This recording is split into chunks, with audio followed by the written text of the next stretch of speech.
That's why I say you're a single mother, because you're not with the father of that child. And procreation is marriage. That's your opinion. Well, you're an unruly woman, so anything that does not fit the way you live and the way you behave, and you're behaving in low ways, anything that does not fit that, you're going to dismiss it. And that's why you're in this situation, because you don't want to be under divine law. Okay. And so you don't think that there can be, like, two things can be true at the same time. So your this is to be judgmental and quite, because I'm not agreeing or necessarily seeing your view, so I'm disobedient because I haven't said anything about your character or who you are, because I have no idea. I think I invite you to examine my character. I invite you to. I have a book called The Black Box. It details my life from age 0 to 25. My life is fairly public. You can read about it in the media since before YouTube. I stand by my character 100%. I've never consumed a drop of alcohol. I've never smoked a cigarette. I've never even drank coffee. I don't have any bastard children out in this world. I've never laid a hand on a woman. Anything that's documented about me, I stand by. I have a life that's well lived from making good decisions on a consistent basis. I, like you, am a human being, which means imperfect, but I've not made any major violations of divine law, and that's why I've not suffered as a result. Neither have I, actually, so that's good. And so yes, you have. Yes, you have. That is why you are a lonely mother. Like, you cannot keep overlooking that. That's a serious thing, to take a child from living in the home of their blood father. That is a serious matter.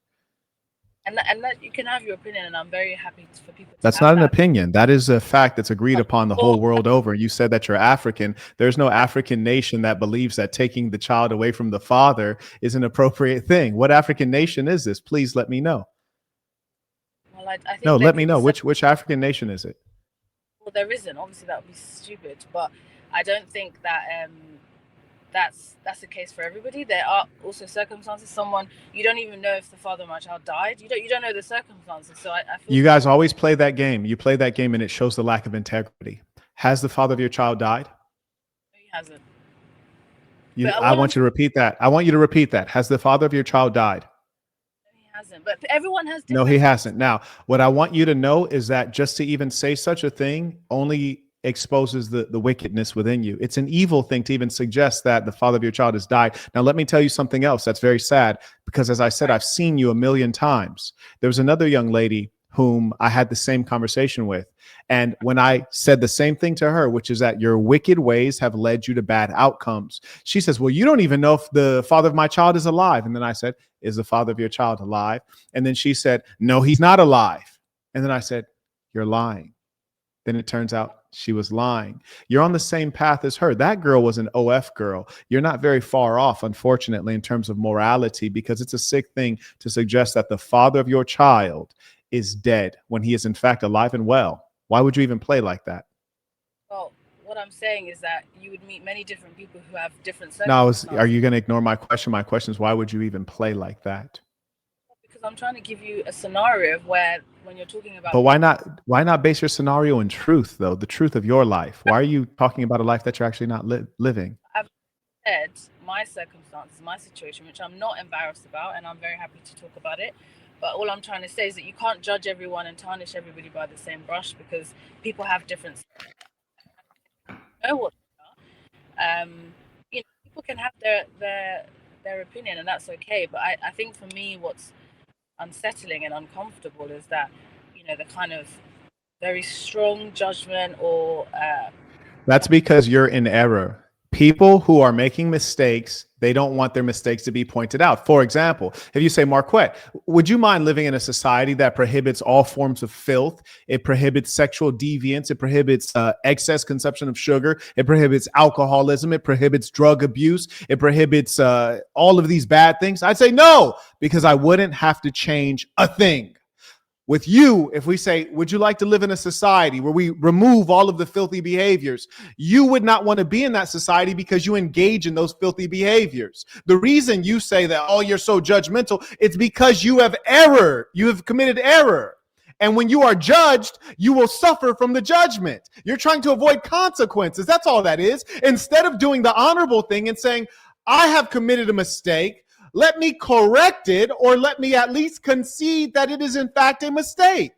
That's the problem. It's no accountability. Precisely why a woman is not to lead. That's precisely why a woman must be under a man, because when a man commits error, a real man can acknowledge it and course correct. Conversely, a woman's, oh, don't judge me. Oh, don't judge me. Oh, it's okay. People live in different ways. There's different cultures. You say you're African, but you can't tell me what African culture condones your current way of living. None. None do. So I'm in complete agreement with you. I'm 100% in agreement with you. Absolutely. Fundamentally agreed. So we don't disagree there, but everyone has different ways of living or different circumstances. And is that true what you just said? Is that true what you just said? Let's look at the language. You said, quote, everyone, meaning everyone on earth, has different ways of living. If everyone has different ways of living, there'd be no such thing as a culture. A culture represents a significant grouping of people, maybe like the Ibu or the Xhosa or the Zulu or the Shona or fill in the blank. So cultures have similar ways of living. So when you say everyone has a different way of living, you are in fact lying. And it is that kind of wickedness. That is why I do my work. And that is why I'm also erecting culture and spreading it the world over so that we can stop this kind of behavior. Okay. And so how do we go about doing that then? Go about doing what?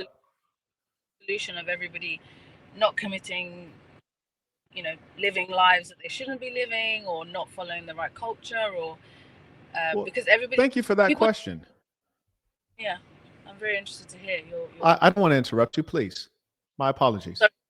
That's okay. I'm very interested to hear your views because, people have different circumstances, mindsets, motivations. Yes. How to get to a point where we all see things the same way. Yes, I hear you. So, are you a genius? Because I'm not a genius. You're not a genius, or are you a genius and I don't know it? No, I'm not. Okay, me either. So I say that to say, because we are not geniuses, we're just everyday human beings. We can take what already exists in the world and try to take the best of it. One thing we know from the data, from our everyday observances, from common sense, even from our feelings, is that it is best that the mother and the father of a child be in the same household to raise that child. Agreed. And mostly the whole planet Earth agrees on that. Now, the question is, what are the impediments to that occurring? Well, one of the main impediments to that is female promiscuity. And it's a reasonable question to say, well, Marquette, what about male promiscuity? It's also a great evil, but the female promiscuity is a greater evil. Well, Marquette, well, how could that be? We're equal, aren't we? No, we are in fact not equal. We're not equal and we're not the same. You see, if you go out and you're promiscuous, you don't know who the father of the child is. Disgusting. If I go out and I'm promiscuous, we know precisely who the mother is and we know precisely who the father is. So if we wanted to proceed in family, we could very easily do that. That's number one reason why it's different. Number two reason why it's different is that if you and I both go out and we're promiscuous, you're stuck with the baby. And you have oxytocin, a chemical, a divinity that connects you to the child, whereas the man just carries on, starts a whole new life and a whole new family. So the burden of promiscuity and making mistakes is much lower for the man. So it is in protecting our women, in fact, protecting them from themselves, that I speak against female promiscuity. Now, Marquette, functionally, how do you prevent female promiscuity? Number one, having a culture that stigmatizes and shuns it. Number two, by training the youth, the girls, on what their trajectory should be. Number one, what is your purpose as a human female? Mostly you don't know because no one's told you. Your purpose is to indulge in family and find all of your joys through family, which would consist of being a great wife and an even better mother. And you raise them up knowing that your purpose is family. So let's achieve that sooner rather than later. And you teach them how to choose a man. You don't choose him by the yearnings of your loins. You choose him by his ability to be a husband and a father. And I actually have a training center that I'm building. I'm raising capital for right now. There's a GoFundMe to fund the training center. And that is where we will give that education. I'm already giving it. I have a group of women called the Lady Saints. Shout out to Diamond, who's in the chat right now. THESASN.com. Click join. We have the Lady Saints. They meet on a regular basis. And we give this education. That is how we move the world forward. We have locations, sections, we call them, around the world, which teach us education on a regular basis. And that's how we're pushing it.